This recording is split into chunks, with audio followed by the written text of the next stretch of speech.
खुशरूपुर पटना।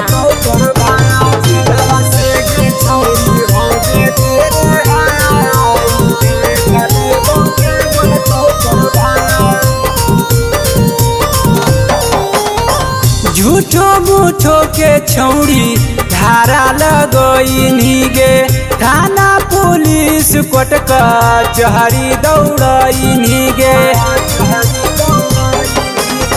झूठो मूठो के छौड़ी धारा लगइनी गे, थाना पुलिस कोर्ट कचहरी दौड़इनी गे।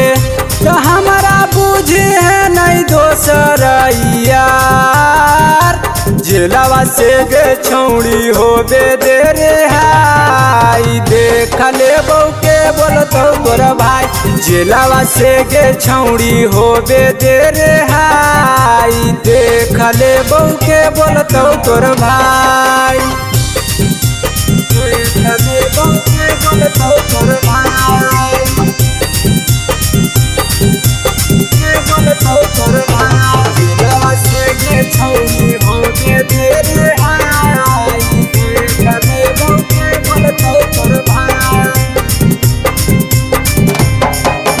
बोले तुहार जयमाल होतोगे, जेल से हमारा बेल होतोगे। बोले तुहार जयमाल होतोगे, जेल से हमारा बेल होतोगे।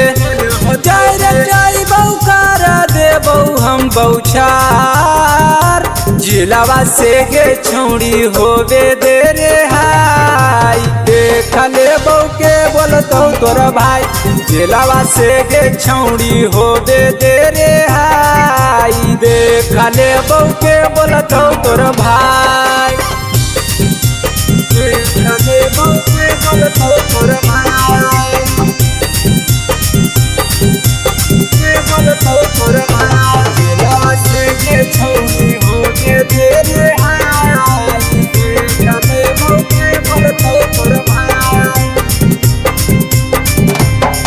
आगे पढ़े के उम्र में जेल भेजनी, जेल के खिचड़ी हमरा खिलैनी। आगे पढ़े के उम्र में जेल भेजनी, जेल के खिचड़ी हमरा खिलैनी। पता नहीं चलल समैया हमर तू गिराई, जिलावा से गे छौड़ी होबे दे रे हाई। देख ले बहू के बोलतो तोर भाई, जिलावा से गे छौड़ी होबे दे रे हाई। देख ले बहू के बोलतो तोर भाई, देख ले बहू के बोलतो तोर भाई।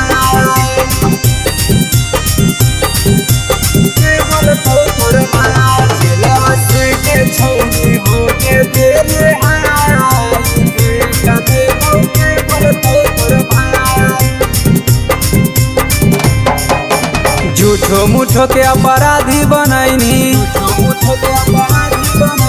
जेल के हवा हमरा खिलैनी। झूठो मूठो के अपराधी बनैनी, जेल के हवा हमरा खिलैनी। कदा नहीं सौतम्मा के जेल भेजबा, जेलवा से गे छौड़ी होबे दे रे हाई। देख ले बहू के बोलतो तोर भाई, जेलवा से गे छौड़ी होबे दे रे हाई। देख ले बहू के बोलतो तोर भाई।